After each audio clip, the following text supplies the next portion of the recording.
the best in this sport. Whether you like it or not, learn to love it because it's the best thing going today. Woo!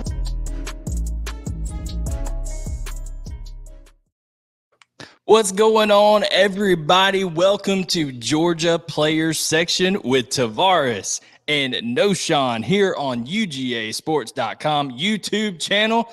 Yeah, you see it. You see a little trend here tonight. You got some hardware flashing, and that's because we have two-time WWE Champion, the face that runs the place, the master of the Styles Clash, the phenomenal one, and in my own hometown here, AJ Styles joining us. AJ, thank you, man, for joining in. Yeah, thanks for having me, man. Look at the champs.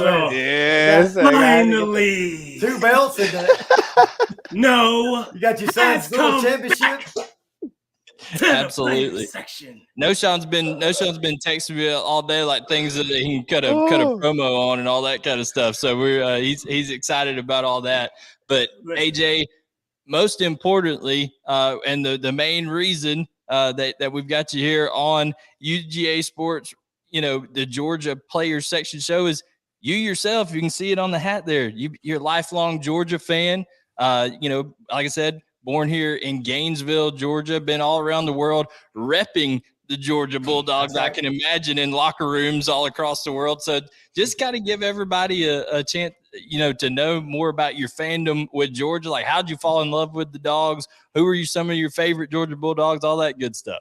Well, so let me correct you. I wasn't born in Georgia. Oh, you were raised though in Gainesville. That's right. I was born in Camp Lejeune, North Carolina, and I believe that if you're born on any kind of base, you should be able to pick what state you're from because you're not really, So I'm gonna go with Georgia.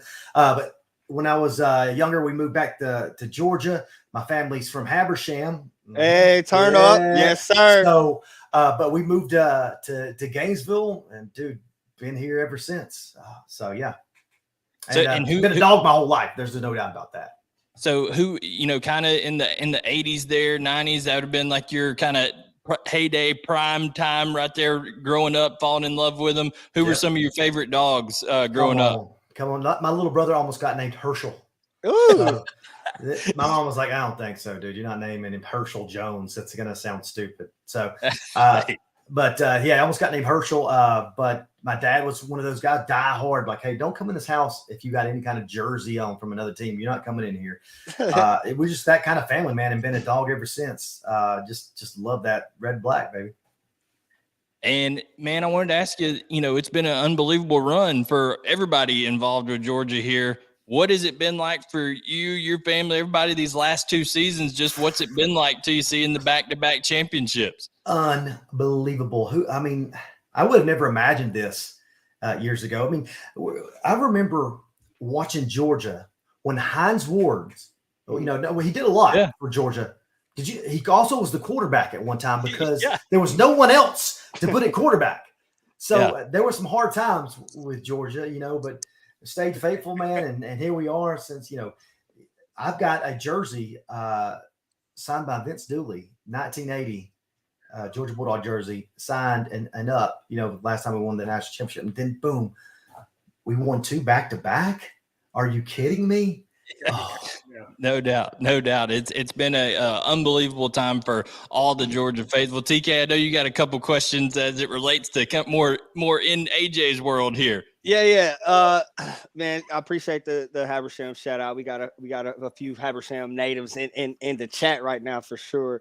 But yeah, man, if not wrestling, what other route would it have been? What type of things were you into? But if it wasn't wrestling. Well, man, I think it was one of those things where it was like, this is what God intended me to do, because I had no idea what I wanted to do. I went to school for collegiate wrestling. I didn't like high school. I don't know why I went to college. Didn't finish college. Didn't enjoy the wrestling up there. We had a head coach in South Carolina, Anderson, South Carolina. It was not a good experience. Now, met some good people up there. One of my best friends now. But aside from that, I had no idea what I was going to do. In fact, when I started training for wrestling, I was delivering bottled water. So I really didn't have a plan here, guys. I just knew I had to have a job because I had to support my wife at the time. There you go. There you go. Yeah, for sure. For sure. Well, in those regards, when you got into, the wrestling world, who were some cats you kind of looked up to? Who were some cats, I guess, that kind of took you under their wing? In essence, that happens a lot in our world, in the football world. So who are some cats that kind of took you under their wing? So I was one of those guys where I enjoyed, just wrestling. I liked the athletic part of it more than anything. So there was guys that I liked what they did, not necessarily like them as the character, but like stuff they did. Right. So I would take stuff from them, try to use that, see if I could make it my own. But guys who took me under their wing, I don't know if you guys remember Jerry Lynn. Now he wrestled in ECW. Yeah. Man, he did so much for me. He could go. Man, he was so awesome. And we were married together on the road for a while where it was just him and I wrestling a lot. But there was another guy also named Christopher Daniels who wrestles for AEW now. And Fallen Angel. Yeah, that's right. And Jerry also works for AEW. So the fact of the matter is, if without those two guys in my life, I don't know that I'd be where I'm at, because I had to learn from someone. They had to teach me little things that go a really long way when it comes to professional wrestling. Absolutely. Tim Collins there. I think Knowshon's wearing alligator shoes tonight. No doubt he's got some nature vibes up there for sure. It just feels so great to be back on this beautiful platform with the fans, with the millions and millions. Absolutely, for sure. Fans. Knowshon, I know you got something. I know you got something for AJ here. Well, you're looking at the two-time champ here, because I'm always beating these jabronis at every debate that we have. So I had to put that out there real fast. But now, I want to ask you, man, what's the feeling? Speak on the feeling of coming down the ramp on the big stage. I kind of see that being like coming out the tunnel in football, Speak on that a little bit. That's exactly what it's like. There's a lot of similarities into what we do with other sports, as whether it be basketball, football, when you guys are running out the tunnel, NASCAR when they're circling the track. It's a build up to what's about to happen, right? Like, and you get those coach yells. It's awesome. I remember my first WrestleMania walking out, and it was the AT&T Stadium in Texas. It's huge. It's massive. And I walk out, and it was just a sea of people. I couldn't see any empty seats. It was just so big. I can't explain that feeling. The only way I can explain it is just to people who've already done it. Like, that's the only way. You can't explain it. You know what I'm talking about, Knowshon. It's just like, you guys know what I'm talking about. It's a feeling that I don't know how to express, but that's why we keep doing it, because it's a high that you can't get anywhere else. I don't care what you do. This is something about it. It's probably amazing. And you get to, hit hands with people, give them a pound, give them a 5. That's probably so dope. And I'll tell you this too, man. I really I'm a father. So when I see a little kid sticking out his hand, and you know how much that means to him to slap you gotta slap that thing. That's what it's all about. I really love that stuff, man. At my core, I'm a sucker for little kids. They get away with anything.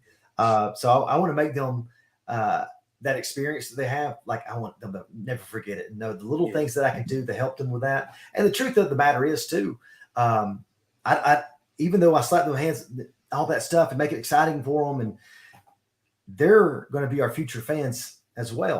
And they'll be taking, like, hey, mom, dad, can I go? There's 2 more people coming to see you, so that's how you build your product as well. But it's easy to do when you love it, Well, real quick, piggybacking on that, something that I just thought of. So does that make it hard when you have to be a heel when you're in the OC and things like that, and you're not a face? It's tough. It's tough but if I can make that kid hate me enough, and then whoever works with me and he's the good guy goes up and dabs him up. Exactly. We've made that moment right. Right. He takes me over there and the good guy punches me right in the face, right in front of the kid, gives him a high five, boom. We're all good. I did my job.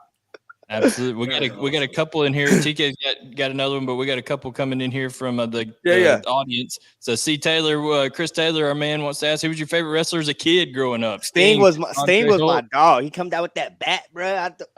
What? Yeah, Sting was that dude. Sting was cool when he was the blonde-headed Sting, right?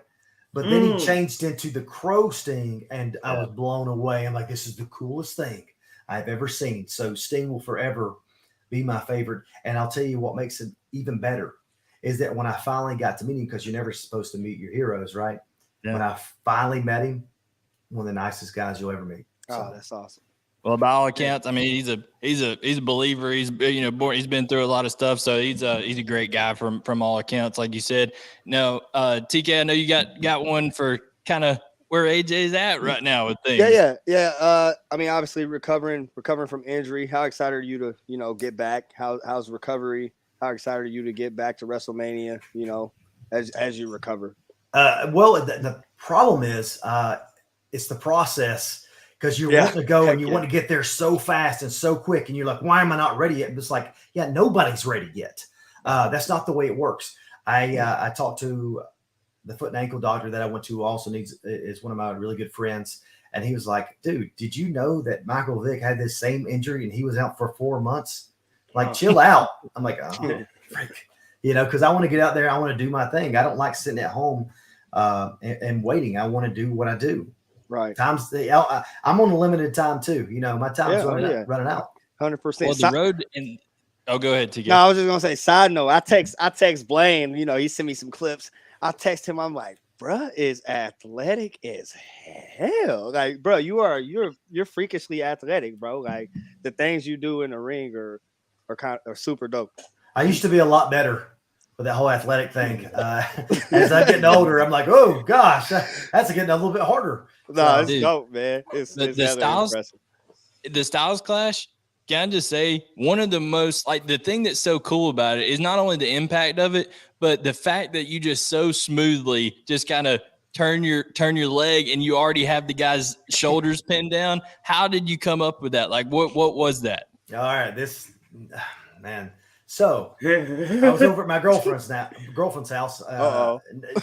She's my wife now, but her little brother was on the neighbor's trampoline with their friend, and they were trying to power bomb each other. They couldn't do it. They'd get them up and they just dangle upside down in front, and they were talking to each other like, "Hey, I can't get you up." I was like, "Oh," so I go over there and I did the same thing, but I stepped over his arms and I gave my little brother-in-law the first styles class on the trampoline. That's how I came up with it. But it's just so smooth how you transition straight into some of the best styles classes when you just transition right into the cover. That's so cool. Knowshon, I know you got one for him here. That's awesome. Yeah, man. I want to ask, man, who was that person that you faced that made you realize, like, hey, I made it? I think about it for myself in football. Like right across from me was Ray Lewis, and I'm back there 7 yards deep. Like that's Ray Lewis right there. Let's get it. I'm gonna go full speed at you. So who was that one person where you were facing them? Like, man, I made it, man. I made it. Man, that's a tough one. I think it was the reaction that I got from facing the guy for the first time that I was like, oh shoot, I'm at the pinnacle. Like I'm pretty high up on the list. Like I'm one of the guys right now. Like I'm not saying I was right there with John Cena, but I was standing in the ring with him. Yeah.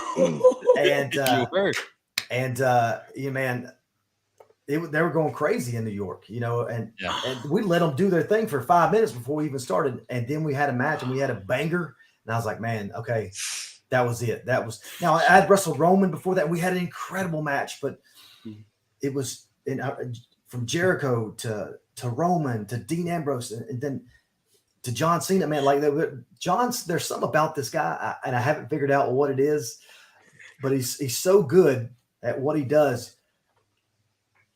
Man, he has so many fans that just love him to death, and being in the ring with him. And we're complete opposites, but for some reason when we got in there, we gelled, man. We just worked together well. Maybe it's that whole opposites attract thing. I don't know. Right. Dude, I love it. How about when, okay, your debut in WWE surprise. You actually kept it a surprise. You got the whole kept it a surprise with the big pop at the Royal Rumble.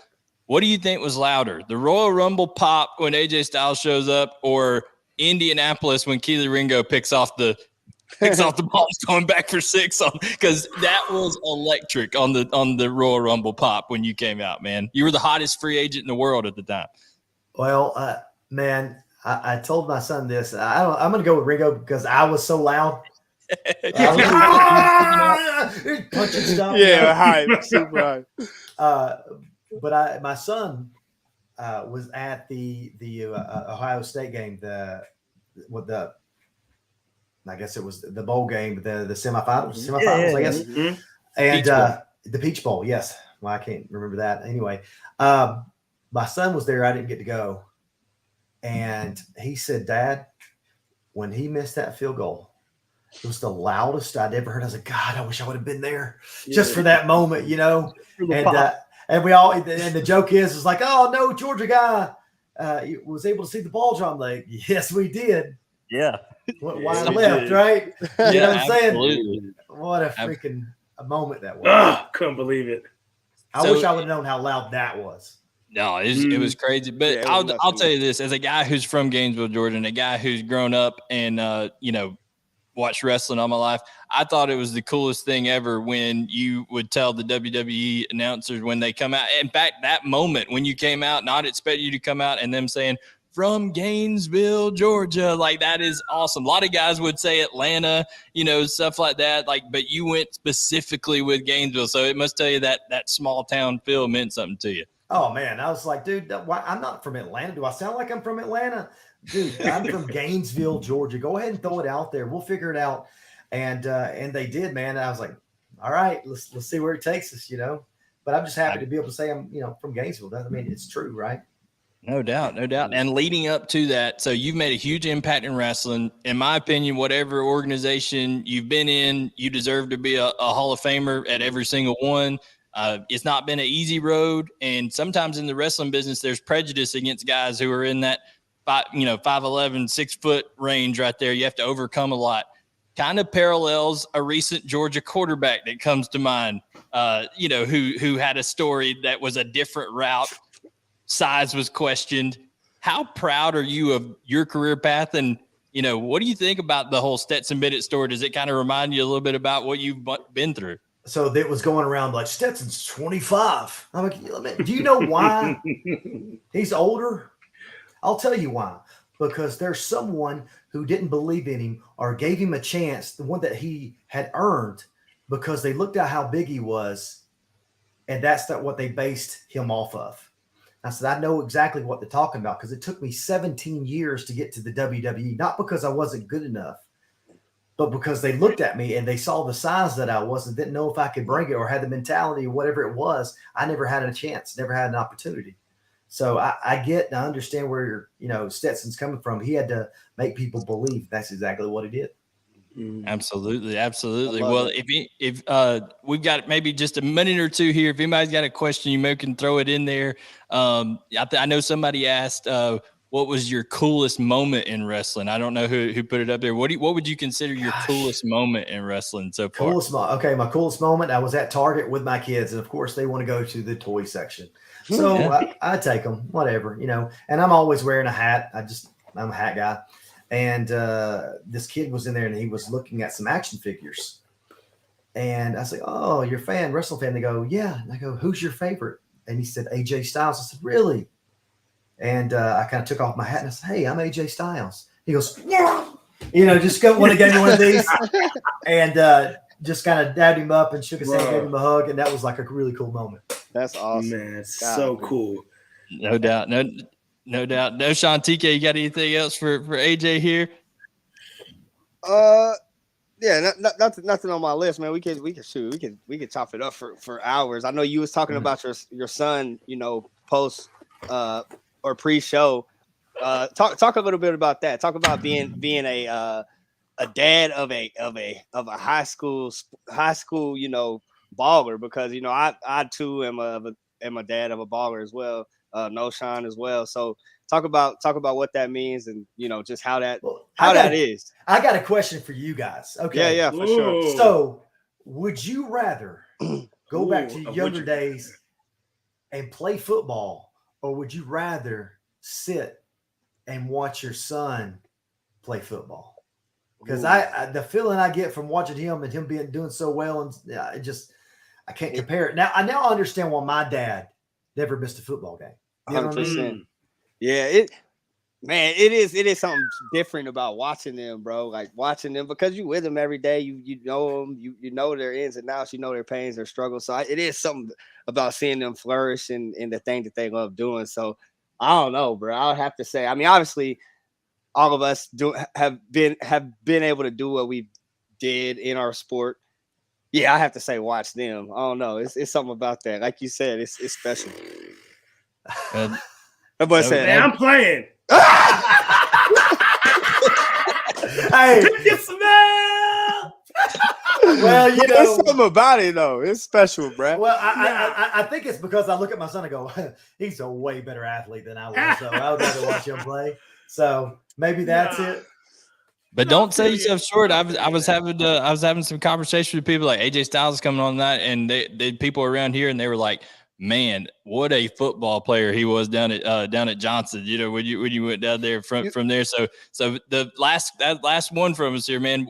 The football days. What are you still reminisce fondly on playing high school ball and all that kind of stuff? What you was out there? You was out there toting that thing or what? What you was doing? I mean, I didn't listen. I'll toot my own horn for a second. Okay. So my senior year, they came out at an award because they didn't have one, but I never came out of the football game. So it was all a Hall County thing. Everybody come together, and they said they presented a new award. It's called the 48-Minute Man Award. And I was able to get that award because I went from fullback, and I said, all right. And I went to tailback. And then when the tailback was ready, I went back to fullback. And then we played on defense. I went to outside linebacker, and then, and he got tired. We moved to full, then one of our middle linebackers got hurt. Boom, I met middle linebacker. I played everywhere. I punted, and I sucked at it. My dog. So, but I love the game. Like, yeah. It's really hard for me to understand. Like, I didn't mind practice, dude. Mm-hmm. I mean, I didn't love it, but I didn't mind it. I don't mind getting out there. Once I got the pads on and we got past the grass drills and everything else, man, we can have some fun, man. We get to hit, we get to run plays, we get to do it. Like, that was fun to me. And so when my kids, they're like, "Oh, we had to do," I'm like, what? I don't understand it. You know what I'm saying? I could be different. I wasn't Knowshon who could jump over everybody and just get around everybody and just make it look easy, but I enjoyed it. So maybe guys who are super athletes, they get tired of it easier. I don't know. Knowshon. And that's what probably helped you, along in your journey, man, because you love that. Because listen, bro, any professional sports is a grind. So I know you were out there grinding on that mat. So that had to have helped you, get to where you are, because you were like, bro, I'm not going to stop, and I'm going to keep on beating up whoever's in front of me, and I'm going to get there, man. So I love that.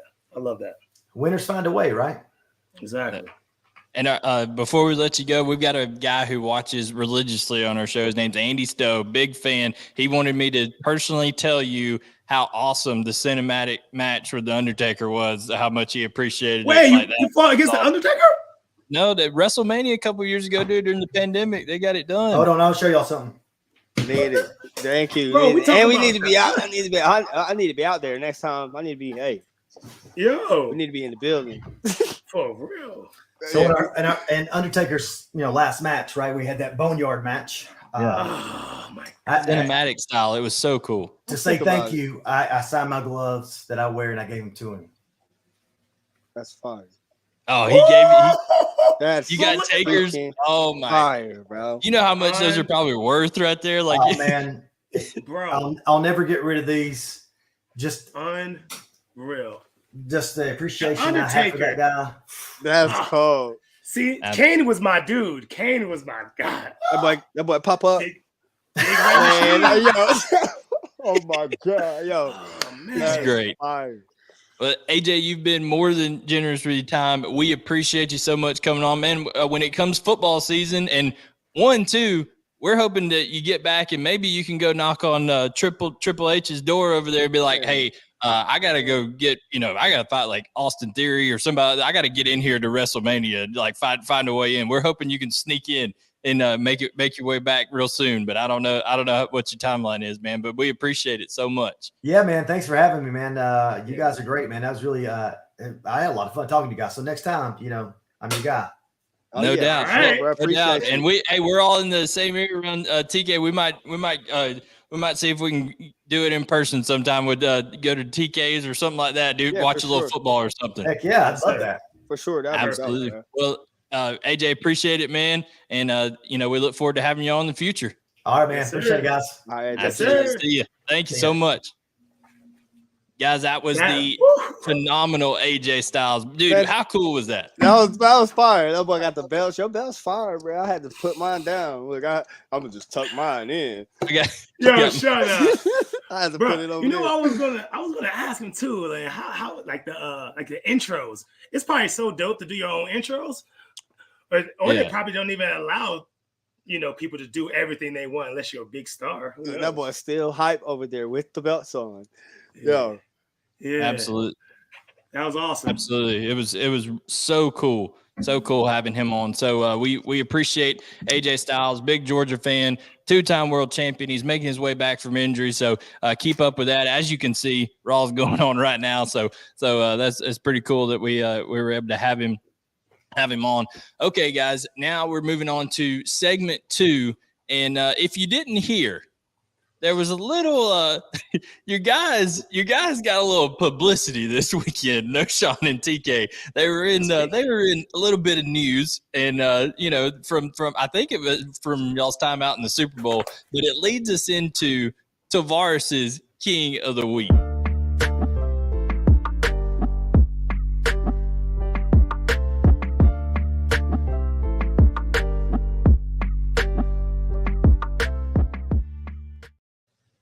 All right, Tavarres, I'm going to set it up for people here.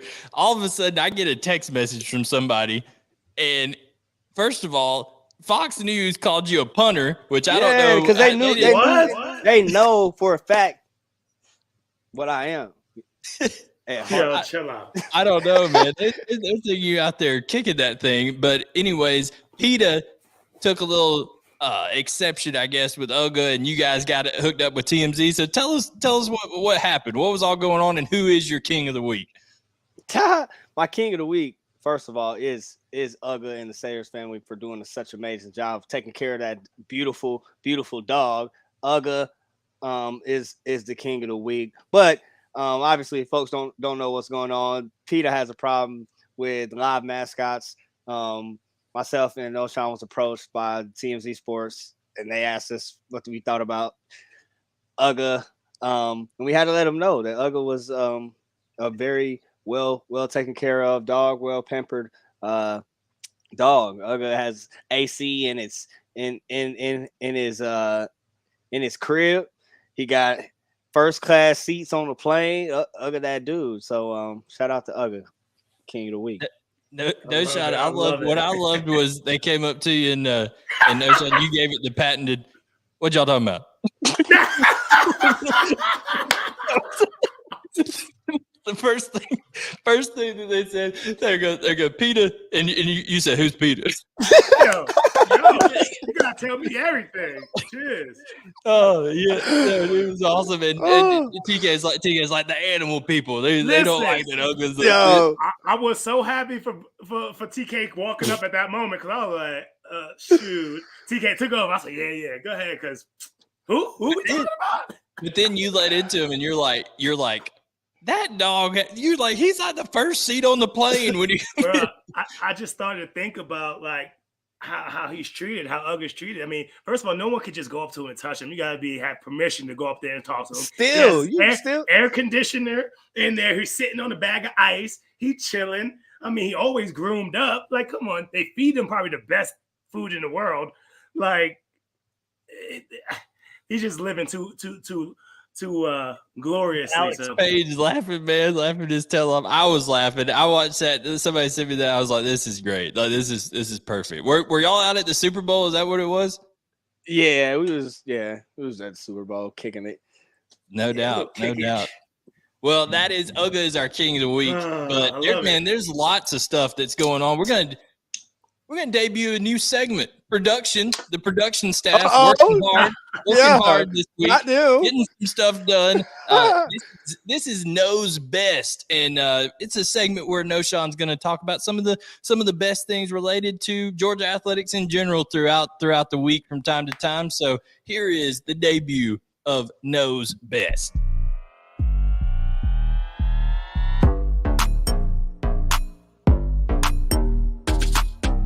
Best there is, the best there was, and the best there ever will be. Absolutely. So Knows Best. You know what? Hold on, man. Hold on. Hey, production. Hold on, damn it. Work on my music production. Yo, yeah. Production trying to go crazy. Boom, work on my music. Hey, producer, you gotta get on that right now. Yeah. Okay. I love Absolutely. it, man. Hey, this week Knows Best, man, has to go to a young man. Well, senior now. Elijah Godwin, man. UGA from Georgia, over there at UGA, track and field guy. Talking about a guy that ran a 4.474 in the SEC championship in the 400 meter, man. He was flying. I think that's the fastest in the world. He broke the record this year. The GA. Yeah. The world record for this year, not overall world record, but fastest in the world, world leading this year. Exactly. And what makes his story so special, man, is that in 2019, he almost passed away, man. A freak accident where he got impaled by a javelin. You know what I mean? I think it was at practice, if I'm not mistaken. Yeah. And it's crazy, man, to go through that whole thing that he went through, the determination and his persistence, man, to get back, to be able to run this fast and break all these records. I think he has an opportunity to go into the Olympics, right? The Olympic trials or something like that. Yeah, I mean, he did already. When you run that fast, I mean, the possibilities are endless. But literally, to be on the precipice of death right now, and now to come back and win the SEC championship in the 400 meter, and then guys, he came back and on the last leg of the 4x1, he lays down a 4.478 like later in the day. Like, dude was being consistently great that day. And to be able to, like you said, Blayne, just to be able to come back from all that, you know what I mean? To be down and out for that long, man, it's just kudos to that young man. And I love it. I love seeing it. So goes to Elijah. And I got another, like an honorable mention. Oh, go ahead.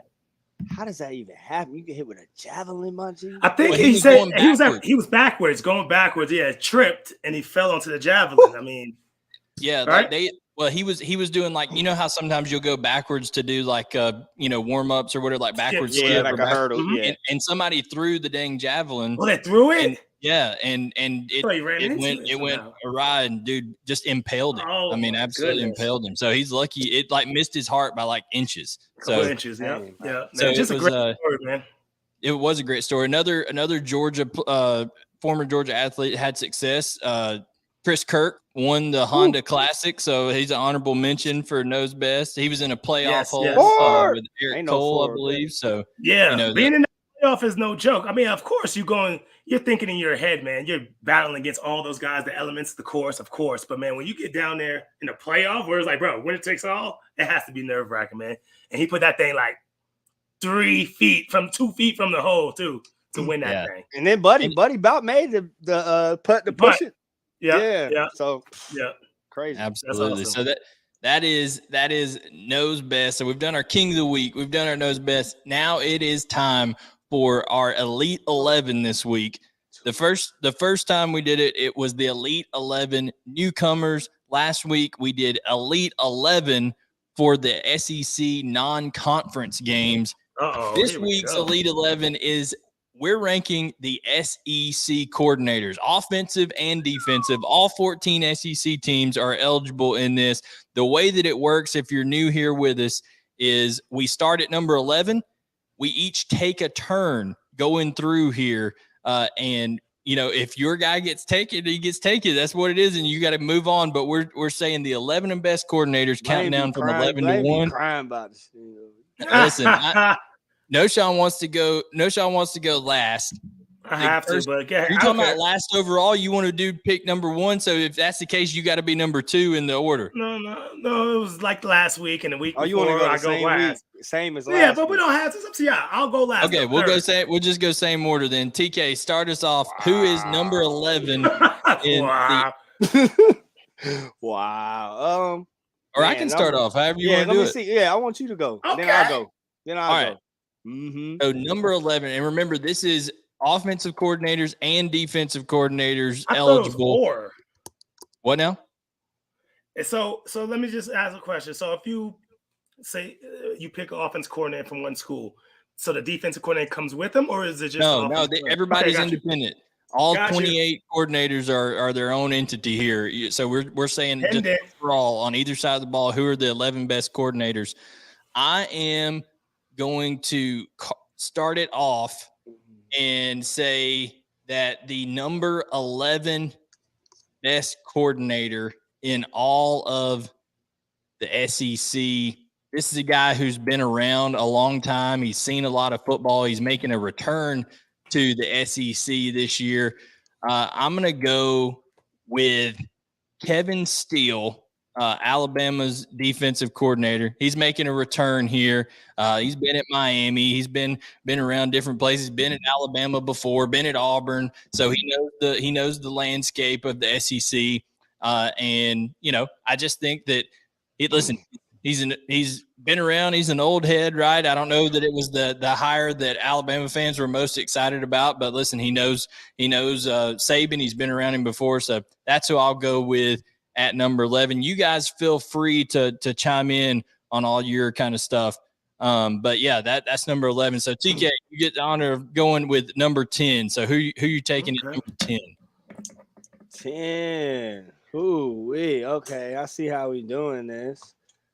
At 10, I want to go with, man, this is tough. This is what I'm going to do. I'm going to shoot from the hip. I'm going to go Joey Hazel from Tennessee. Okay. Yeah, so you're going Joey Hall. Yeah, Joey Halsell over there, the offensive coordinator for Tennessee. And this is why. He's got Joe Milton coming back. He's got to prove Jabbar, right? Yeah, is Small still there? I think he's still there as well. Got those cats coming back. He's got to prove it. I like the way they play. They play a different style of offense, high explosive style of offense.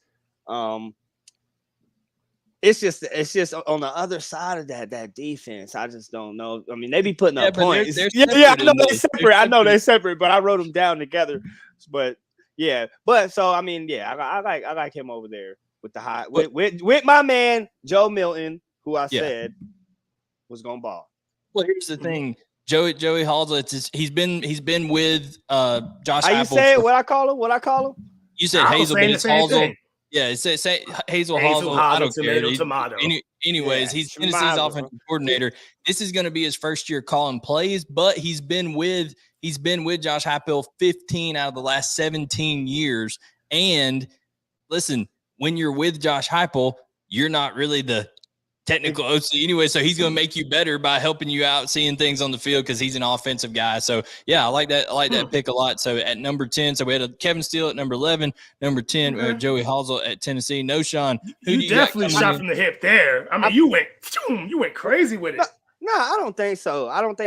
Because of what Blayne just said. And I feel like when you look down this list, you'll see a lot of those kind of married relationships where it's like, damn, the head coach is fire as well as this OC. So I don't know about that. Yeah. Okay. No, I like it. All right, Knowshon, who you going with? All right, number 9. Let's go South Carolina OC. Was it Dual Loggins? Dow Loggins. I'll go him, South Carolina, man. The reason why I like him, I love the way that they finished the season, man. But he's new. He's brand new. He did have this is the brand new guy? No, this is still. But who cares? But this is what I'm saying though. I love how they still finished the season, man. With Spencer Rattler, man, finishing the season how he did, putting up those numbers. 8-5 season. They lost some weapons, but they still have some weapons there that they're going to be able to use. I mean, you can't take a step back after having the season that you did in an 8-5 season. So I'm going with him, man. I think He's they had got a some lot weapons of over there. He's had a lot of NFL experience. He's been with the Titans. He's been with the Jets. He's done a lot of things like that. I'll say this: Shane Beamer is very protective of this guy. There were South Carolina fans that were not very happy. There were people that were the media was giving him a hard time maybe about the hire, but Shane Beamer was like, he just jumped all in them. Like Shane Beamer's got them rabbit ears now. He hears something he doesn't like in the media, and he just comes out gun blazing. So he's going with South Carolina. He says, yeah. So and that's funny. I had him at 9. So at number 9. Okay. I'm going to go with a guy who, speaking of NFL, is coming back from Blake? the NFL. Actually, you know what? I'm going to hold that off for later because I think that's going to be a guy that needs to be further up the list. I tell you what, because of this guy's history and because of who he's paired with, I'm going to go with Dan Enos, Arkansas offensive coordinator. This guy, people are going to say, what? Like, who are you picking? All this kind of stuff. I'm telling you, Arkansas got a good one in Dan Enos because who was the offensive line coach the last time Dan Enos was the coordinator at Arkansas? It was Sam Pittman. Okay, so he's working for him. They're going to be able to work together. He's been at Cincinnati and done things. He was the quarterback coach for Alabama in 2018. When I think it was Tua Tagovailoa was there, and then he goes to Maryland and puts up the 4th best offensive scoring for 2 years with Talia Tagovailoa over there. I like, you got KJ Jefferson coming back, a lot of weapons over there. Of course, we know they got Rocket Sanders, all those running backs that are coming back for Arkansas. I think Dan Enos is underrated hire, guys, that people aren't talking nearly enough about. Yeah, I had him at 8 as well. That's interesting. Yeah, I can rock with that. That. Absolutely. So, TK, who do you got going at number 7? I feel like there's a couple of names that we're getting real close to you having to pick one of them before too long. Yeah. But before that, I'm gonna go over at Auburn right fast with Philip Montgomery. I like this pick. Yeah, because Tulsa. Man, that's early though. I don't know. I don't think so. Tulsa, because we got to go a little on the defense side too. Tulsa was doing some special stuff, man, and then again, it's one of those Marys. You gotta think Hugh Freeze was over there doing some dope things with Liberty with Malik Willis a couple years ago, and we all know Hugh Freeze just has a dope offensive mind as well. So you marry those two guys is kind of what I'm looking at, and then. Throw Cadillac in there. You're just getting a culmination of a bunch of things. I think you're going to see a different Auburn team this year from an offensive standpoint. Yeah, Philip Montgomery, 8 years as Tulsa's head coach. So that is a invaluable experience when you're talking about going around the SEC and you're talking about Hugh Freeze coming back, being able to focus on being more of the CEO, roster management, NIL, all that kind of stuff, to have a guy that he knows can kind of be the head coach of that offense. That's huge over there. And he's shown versatility as well. Tulsa went into Oxford this past year. We all talked about this game. Remember Knowshon and TK? Yeah, y'all thought I was crazy for saying Tulsa was going to cover. That was what I was actually right about because they go in there and they give Ole Miss all they can handle. Their quarterback, they were a pass-happy offense. Their quarterback gets hurt. Well, their backup's not a real big-time passer. He was more of a runner, and they changed offensive philosophy almost on the fly. So I think Philip Montgomery is a great guy for Auburn to have in there. Good pickup for Hugh Freeze, and I think that's a good pick for you there, TK. All right, Knowshon, your pick, number 6. We're getting down to the elite level here now. You got to be careful with these names. I know, and he took that Montgomery Jones. I had that one lower, actually, but okay. Let's go a man that's going to be going back to Kentucky after spending some time with the Rams. I'm gonna go Liam Cohen. Dude, right? I love it. Me too. I love it.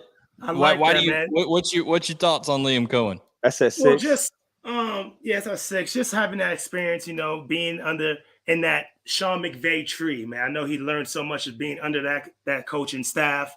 And they didn't have a great season this year, but still having that experience is love. He's going back to a school that he was already at. And, man, like you said, man, he has the best quarterback in the country, in the nation, So let's see what he can do. I didn't say that. I didn't Yes, say you that. did. He's not the best quarterback in the country, but he's a dang good pickup for Kentucky. You know how Blayne be doing. You know it. So I would love to see what he could do with this squad. I know they got some holes to fill, but I'm going with him. Hey, he's had that Sean McVay pixie dust put on him. You know what I'm saying? And anybody, and listen, when you go look at it, Kentucky in 2021, what they did under Cohen, then to Scangarello in 2022, they dropped 12 points per game in their production.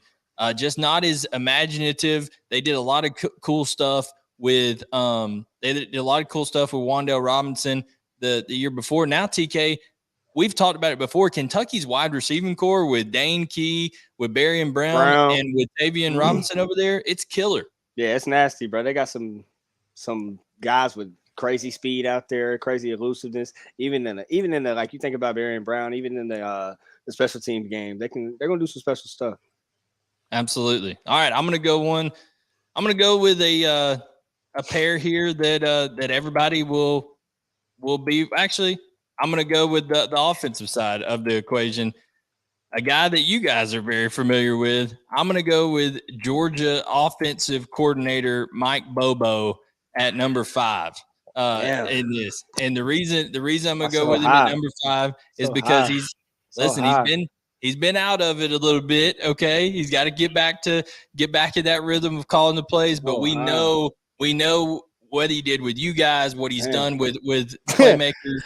You know that he's going to be able to lead this Georgia offense. Kirby Smart obviously has a lot of confidence in him, but I'm going to go with Mike Bobo at number 5 here. Guys, what's your thoughts on that one? I mean, not too bad. I like it. I mean, I probably would have put him a little bit lower, but I mean, just because, like you said, you're saying that he hasn't been in that play calling role for a while, but it ain't like he hasn't been around football. The man knows football, man. He's been all over the place. So, but I like the pick. Yeah, Stafford, when we talked about him, was real high when Stafford was on the show with us. Rylan Goody last week said his quote was, if you doubt Mike Bobo's ability with football and his football knowledge, then you don't know football, is what Rylan Goody said. So that's a guy who's been in the room with him for the last year. So that was my pick right there at number 5. Now, TK, we're down to number 4. Man, this is crazy. Okay. Yeah, I got one. He got me right there. But here we go. I'm going. LSU's Mike Denbrock. I like it. I like it a lot. Mike Denbrock. Quick mind. Come on, bro. And check this out, bro. And it's another one of those marries. I've been marrying folks all day. I might be what you call them, boys? Just cheating. You just cheating, man. Absolutely. Yeah. Absolutely. Check this out, man. I might officiate a wedding soon. But Mike Denbrock paired with Chip Kelly is pretty dynamite. 2014 averaging 33 points a game. You obviously saw what they have on the roster and at the quarterback spot, and shit, who knows who that's going to be at this point. But I'm excited to see what they can do in a year or two in that offense.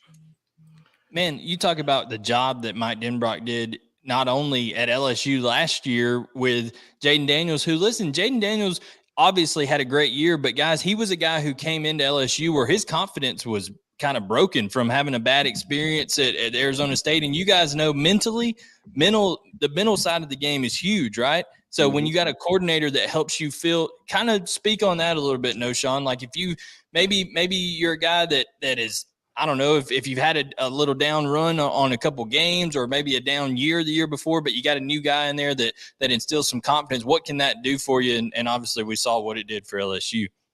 Yeah, man, it feels good. You know what I mean? If you got someone that just comes in and believes in you and gives you those opportunities to go out there and make plays, man, that can just re-energize you a little bit, you know? And sometimes when you get a new face in there, a little bit of fresh air is sometimes needed and a new look at things, right? So it could definitely turn out to be a plus. And then that both sides of the agendas are going to be on the same page, when someone new is coming in because they want to see their guys succeed as well. So it's a good thing.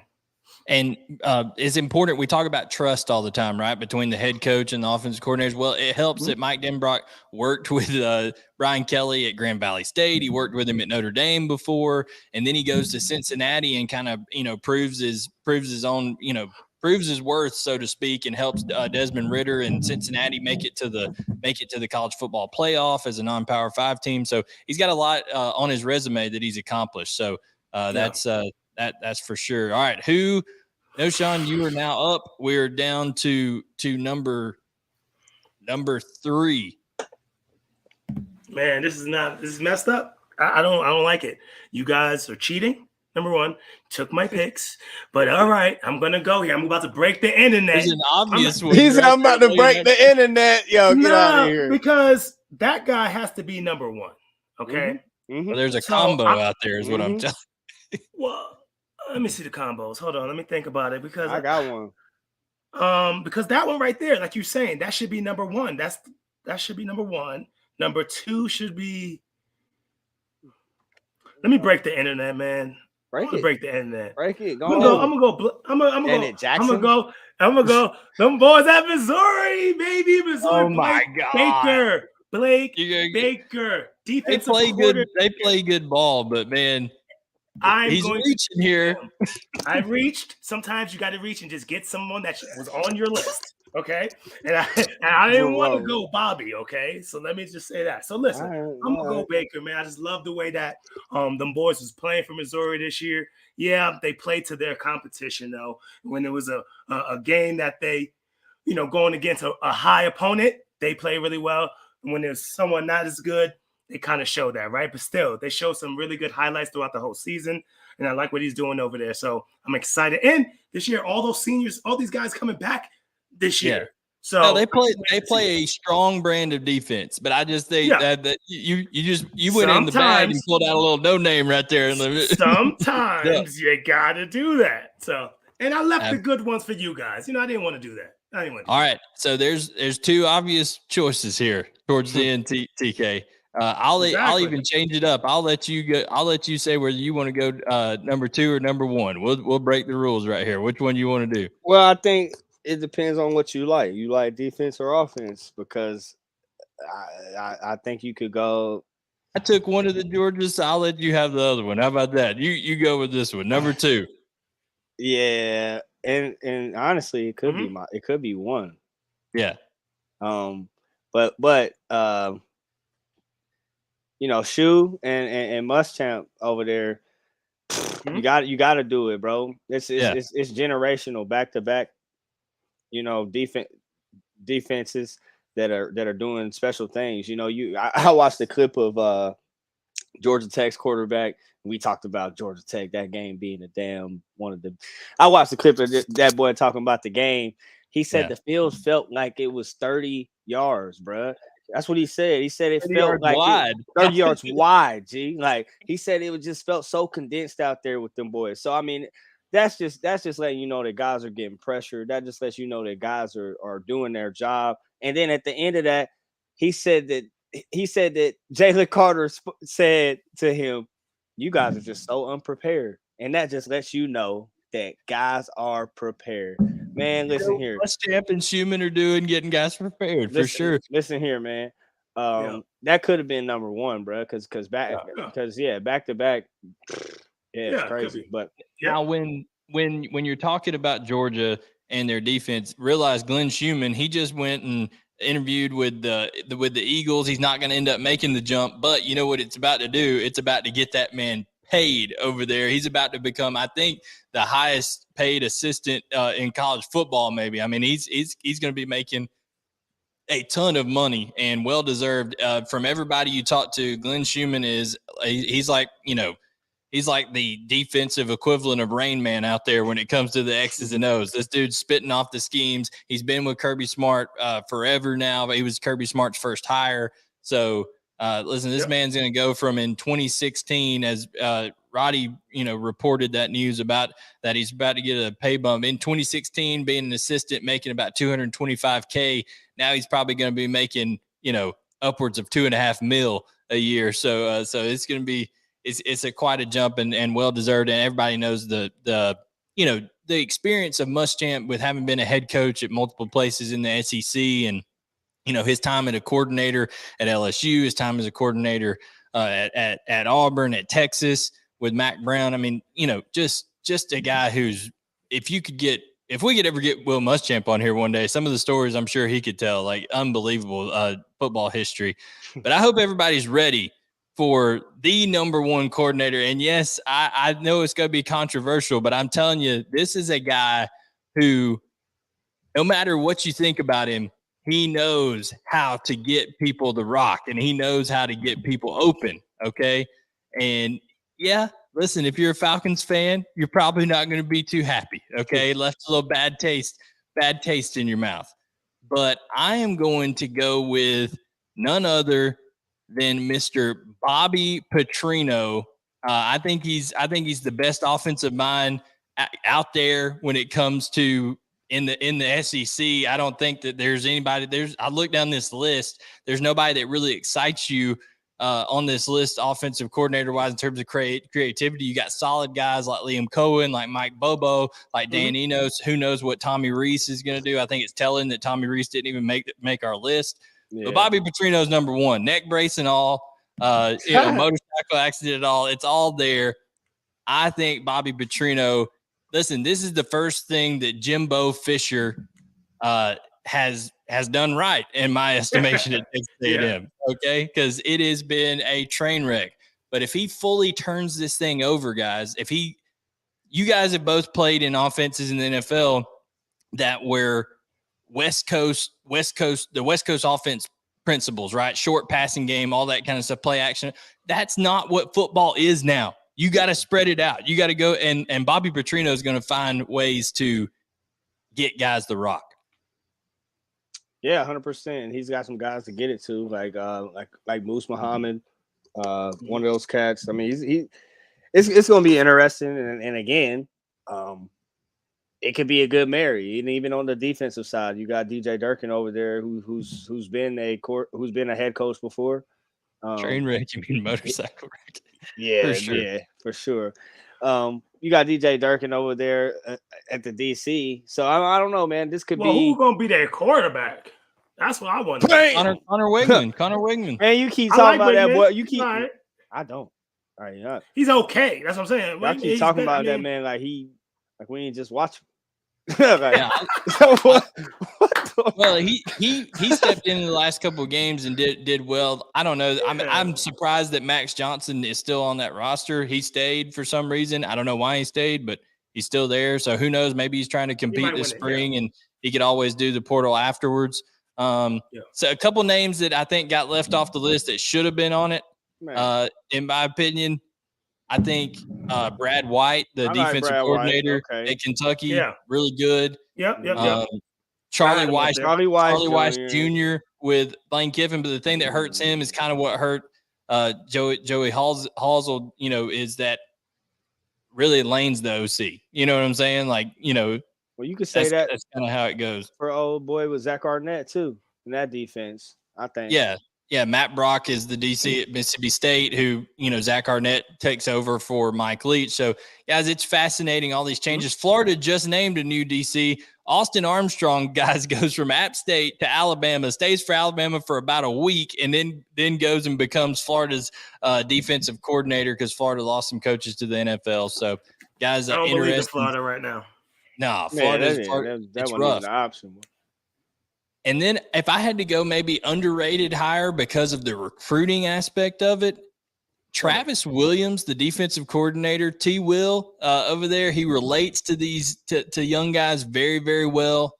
Tremendous recruiter. Was it Auburn doing some things, and now he's going to be over there calling the defense for Sam Pittman and company. Big pressure year at Arkansas coming up, guys. What you got any thoughts before we go here? The AJ Styles interview was freaking awesome. So much fun. I loved the segments that we had. Oh, we can't let the show go without a Dos Zapatos prediction. Uh-oh. You know what I'm saying? Yeah, so we got to be able to throw something down with 2 feet on it. I'm going to go out here. Where's the Zapato? Where is it at? I'm about to do it. I'm going to go out here and tell you a guy who one of you guys picked that is going to make a big difference and is going to, with him and his head coach, I think there's going to be a guy that has a big turnaround. So here's my Dos Zapatos. She don't want that 2-footed bad boy. She don't want that Dos Zapatos animal. You know what I'm saying? The trio of Hugh Freeze, Philip Montgomery, who you picked, TK, and Kent Austin, who is the a quality control coach over there for him. He's got a lot of experience with Hugh Freeze. They're going to make Robbie Ashford into a freaking player this year out west. I think Auburn's going to surprise some people, and they may even be the most improved team in the West because of the leadership of Philip Montgomery, and then Hugh Freeze just having a totally different aspect to how Brian Harsin did that. So that is my prediction, my Dos Zapatos prediction, that Auburn, picks it up and they're the best team in the West. Out there, the best team? Not the best, the best improved team, most improved team. Oh, that was kind of my prediction. Shit, I had 1 foot down. That was my pick. Yeah, that's a 1-footer. Yeah, that's 1 feet, man. And that's the thing. I had Philip. I had Philip at 2. That's how I thought about him. I like that. So, and at the same time, wow. I like that little young man. Like I said earlier in the season when we were talking about Ashford, I said that he has this little hints of Bryce Young in there. Like the way he scrambles and he can throw that thing on the run, he can get out the pocket. He has little hints of Bryce Young in there. So yeah, if they can get a hold of that, it could be trouble. Yeah, I mean, you can see the athleticism. At times he breaks the pot. The problem was they were in disarray, the whole program, top to bottom. The offensive line wasn't there, all that kind of stuff. But that's my Dos Zapatos prediction. Guys, thank you so much for joining us. We're getting great responses on UGASports.com, the dog vent, the vault, all that over there.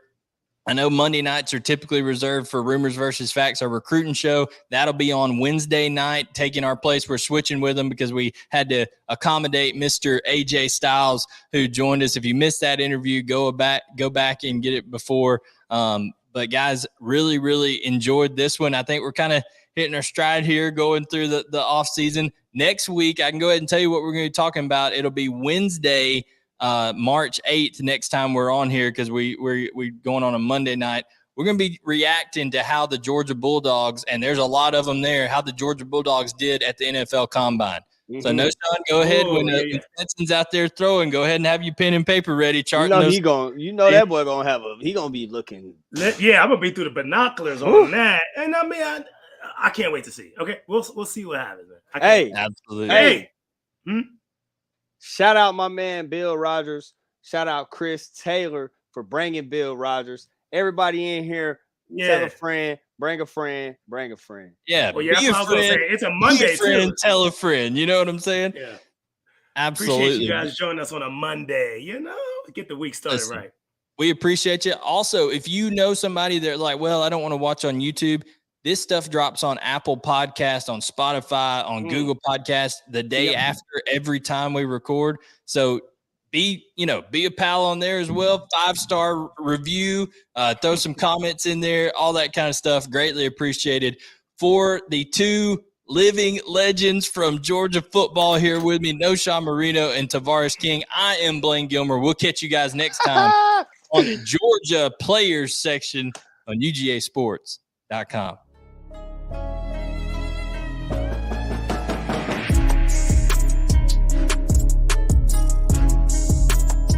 The best in this sport. Whether you like it or not, learn to love it because it's the best thing going today. Woo!